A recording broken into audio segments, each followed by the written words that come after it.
Bonjour à tous, donc aujourd'hui pour la première vidéo sur ma chaîne YouTube, je vais vous expliquer comment on change de couleur en cours d'impression à un moment bien spécifique. Donc ça nous est déjà tous arrivé d'essayer de mettre la commande dans Cura et ça fonctionne pas vraiment sur toutes les imprimantes, car la commande M600 elle n'est pas valable sur toutes les imprimantes. Donc aujourd'hui je vous fais un tuto vidéo pour vous montrer ça. Donc sur ce programme que j'ai découvert il y a à peu près une quinzaine de jours, il y a tout qui est automatisé. Donc on va faire quelques étapes ensemble. Donc en premier temps, on va ouvrir Cura. Donc on ouvre Cura et on va importer notre STL. Donc par exemple, moi, là pour aujourd'hui, j'ai fait un petit STL. Abonnez-vous, donc n'hésitez pas si le contenu vous plaît, hein, au passage. Donc vous allez régler tout, vous allez mettre votre profil d'impression préféré. Donc en qualité, moi je vous recommande quand c'est des petites écritures et des plaques de mettre 0,1. Quand c'est vraiment des petites écritures, vous mettez une buse de 0,3, ce sera vraiment plus propre. Donc après, chacun est libre de mettre ce qu'il veut, hein. Donc il y a juste une seule chose à faire qui est vraiment impératif, c'est dans mode spéciaux, donc de cocher extrusion relative. Si vous cochez pas ça, ça ne fonctionnera pas. Toute la manipulation que vous allez faire, ça va bugger à la fin, ça ne va pas fonctionner. Donc vous cochez bien extrusion relative. À partir de là, on va découper notre STL pour créer un G-code. Donc le G-code, c'est le format que l'imprimante peut lire. Donc voilà, on se met en vue aperçu. Donc voilà. Donc en aperçu, on va aller chercher quand est-ce qu'on veut changer de couleur, que l'imprimante s'arrête et se mette de côté quand qu'on puisse faire le changement de couleur. Donc là, on voit bien que l'écriture arrive à la 20. Donc 21, pour être sûr, on va mettre à la layer 22. Je veux qu'à la layer 22, c'est soit du rouge, de la 22 à la 29, hein. Donc après, on pourrait mettre 22, après à 25, rechanger de couleur, etc., hein. Mais là, en l'occurrence, aujourd'hui, c'est à la layer 22. Donc pour faire ça, on retient le 22 et je vais enregistrer mon G-code non pas sur ma carte SD ou sur ma clé USB, je vais l'enregistrer dans un dossier que je vais pouvoir retrouver assez vite. Donc là, je vais créer un dossier. Hop là, nouveau dossier. Et je vais mettre changement de couleur. Changement de couleur. Voilà. Donc voilà. Donc, oula. Hop là. Changement de couleur. Voilà. Je vais l'enregistrer là-dedans, sur le bureau. Donc on voit bien que ça a été enregistré sur le bureau. Et là, je vais mettre le fichier original. Enregistrer. Là, il va me l'enregistrer. C'est fait. Donc maintenant, on peut enlever Cura et on va ouvrir multi-G-code. Donc là, c'est une version gratuite, hein. Donc je ne vous ai pas précisé, j'ai oublié quelque chose. Donc on va faire ça tout de suite. Il y a deux versions. Donc vous aurez les liens dans la description. C'est un programme que j'ai découvert il y a à peu près une quinzaine de jours. Ça s'appelle multi-G-code. Je l'ai découvert sur mon groupe Facebook. Quelqu'un en a parlé. Donc vous avez plusieurs versions. Vous avez la version 64 bits et vous avez la version 32 bits. Vous avez aussi un tarif de licence de 4,90 €. Donc la différence qu'il y a entre la version 64 bits ou 32 bits et la version payante, c'est que dans ces deux versions gratuites, il y a des restrictions. C'est-à-dire que pour chaque étape, il va falloir attendre 30 secondes. Il y a un compteur qui se met en route et il faut attendre qu'il arrive à zéro pour pouvoir passer à l'étape suivante. C'est la seule différence. Donc voilà, on est dans multi-G-code, donc vous l'installez, vous l'ouvrez. Donc là, il y a bien écrit version gratuite. Fichier G-code, donc parcourir, on va aller rechercher notre G-code qu'on a enregistré sur notre bureau.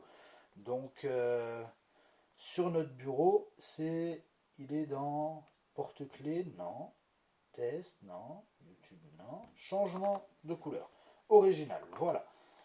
Là, il va arriver. Donc là, je vous mets en pause. C'est ça la restriction qu'il y a. Donc la restriction des 30 secondes. Donc je vous mets en pause et je vous reprends. Donc voilà, la restriction est finie. Donc on met fermé. Là, il va faire une lecture de G-code. Donc il va analyser tout le G-code de la première ligne jusqu'à la dernière ligne du G-code pour pouvoir le couper en deux en fait. Et on va lui donner l'information où le couper en deux par la suite. Donc c'est bon. Là, il va me trouver le type de fichier, par quel slicer il a été édité, Cura, Simplify 3D, etc.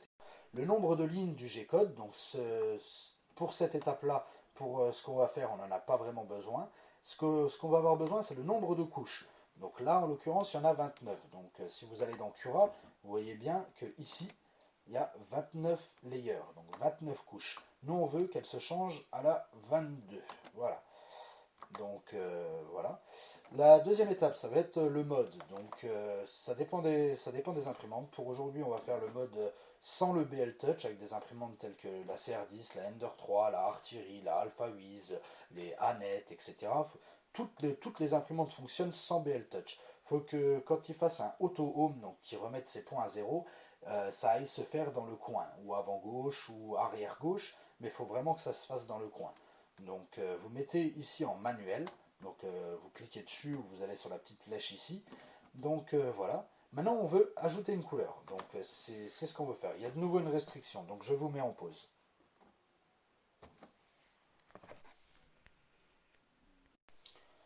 Donc voilà, la restriction des 30 secondes est de nouveau finie. Donc là on peut mettre fermé. C'est là que tout va se jouer en fait. Alors là vous avez couche, donc nous on veut que le changement de couleur se fasse à la couche 22, ça fait 10 fois que je le répète. Donc on veut que la couleur, là, on peut éditer en double-cliquant dessus, on veut que la couleur du changement, elle se fasse en rouge. Et là, on peut mettre entrée. Voilà, donc il y a tout qui est configuré. Ça, vous laissez d'origine, hein. Pour cette étape-là, vous laissez ça. Donc les valeurs là, en fait, c'est pour dire que ça reprend les mêmes codes, enfin les mêmes températures, les mêmes vitesses, et surtout ça prend le point E de l'extrudeur. Donc le point E, ça veut dire où se place la tête dans l'espace. Donc c'est grâce à ça qu'on va pouvoir bouger notre X, notre Y, notre Z sans problème, parce que comme une plaque comme ça fait 3 mm, c'est assez compliqué de changer de couleur et de purger la buse, surtout quand on passe par exemple du noir au blanc. Donc moi je lève mon axe Z, je le mets en hauteur, c'est largement plus simple en fait. Donc voilà, donc là vous mettez générer le G-code. Donc pour générer le G-code, et ben, chaque étape, il y a une restriction. A tout de suite. Donc voilà, là on met fermé. Et là, il va me créer justement les deux G-codes, car c'est deux G-codes vraiment indépendants. Comme on peut le voir, le fichier suivant ont été générés avec succès. Original 1, donc c'est de la layer 1 à la layer 21, et Original Filler 2 en rouge, c'est la layer 22 à la layer 29. Ok, donc on pourra les retrouver, ceci se trouve dans le même emplacement que le fichier d'origine. Donc ok, voilà. Donc là, celui-là, on n'en a plus besoin, on peut le fermer. Cura, on n'en a plus besoin, on peut le fermer. Celui-là aussi. Hop là. Et là, on va pouvoir voir que je l'ai mis changement de couleur. Voilà. On va pouvoir voir que dans le dossier, avant, il n'y avait que celui-là. Et là, il vient de me générer les deux G-codes. Celui-là, c'est le fichier original de A à Z. Donc, de la layer 1 à la 29. Celui-là, de la 1 à la 21. Et celui-là, de la 22 à la 29. Donc, on va prendre ces deux G-codes-là. On va faire un copier, soit clic droit, copier, soit un CTRL-C, donc raccourci clavier, et vous allez les copier soit sur votre carte SD, soit sur votre clé USB, comme une artillerie par exemple.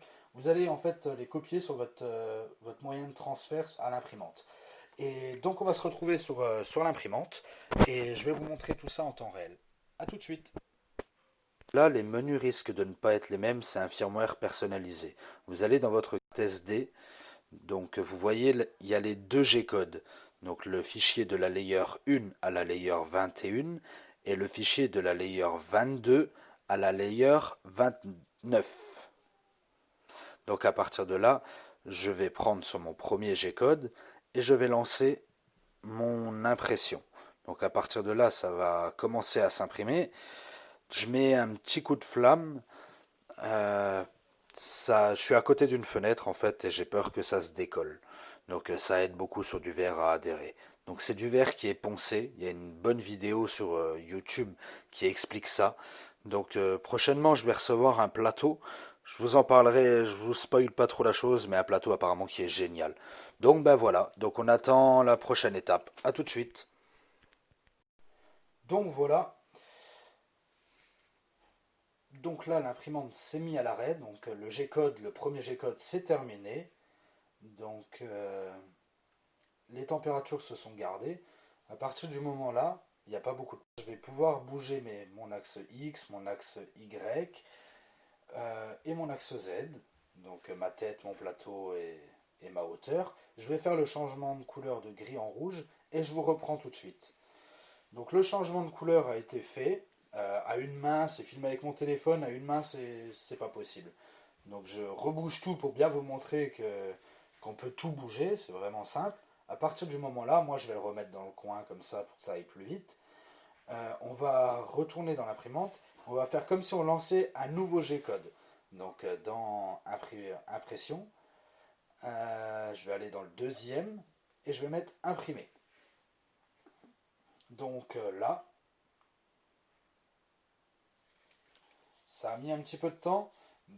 Le temps que mes piles ne sont pas vraiment réglées, donc le temps qu'il vérifie que mes températures étaient de nouveau à la même température, et il repart. Il a fait un haut, mais il est reparti tranquillement. Donc c'est assez compliqué à vous filmer ça. Je suis novice en plus dans la vidéo, ça se voit. Donc soyez indulgents, merci. Donc je peux vous conseiller de réduire un peu la vitesse sur la première layer, 80% à peu près, hein, pour être bien sûr que ça prenne bien.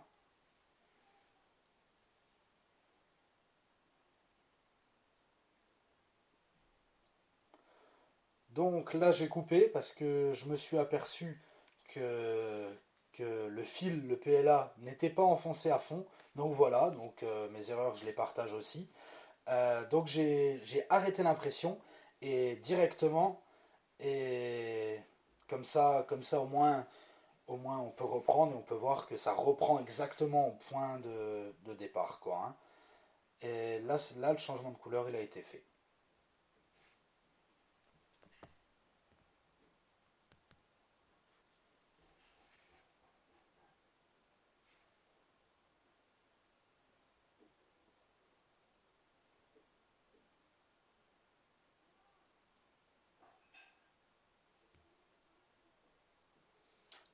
Donc à partir de là on peut remettre à 100%, on peut le laisser à 100%, moi je préfère le descendre à la première couche.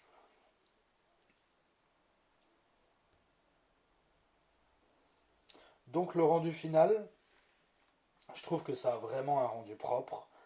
Ça aide vraiment beaucoup, surtout quand on fait plusieurs couleurs, qu'on veut vraiment qu'il y ait plusieurs couleurs qui changent à certains endroits. Donc vous pouvez le faire monter tant que vous voulez, le maximum de fois la couleur vous pouvez la changer sans vraiment vous casser la tête. Donc il y a quelques manipulations mais qui sont la routine une fois qu'on l'utilise. Merci d'avoir suivi la vidéo jusqu'ici. N'oubliez pas, je suis vraiment pas professionnel dans la vidéo, donc j'ai fait avec les moyens du bord. S'il vous plaît, je pourrais faire comment changer la carte mère de mon imprimante qui fasse plus de bruit, mettre une carte 32 bits, comment injecter un firmware, des choses comme ça, il n'y a aucun souci. Dites-moi dans les commentaires si vous voulez d'autres tutos. Je ne suis pas professionnel, je suis amateur. Si je fais ces vidéos, c'est car on me l'a demandé. Passez une excellente journée, à bientôt, au revoir.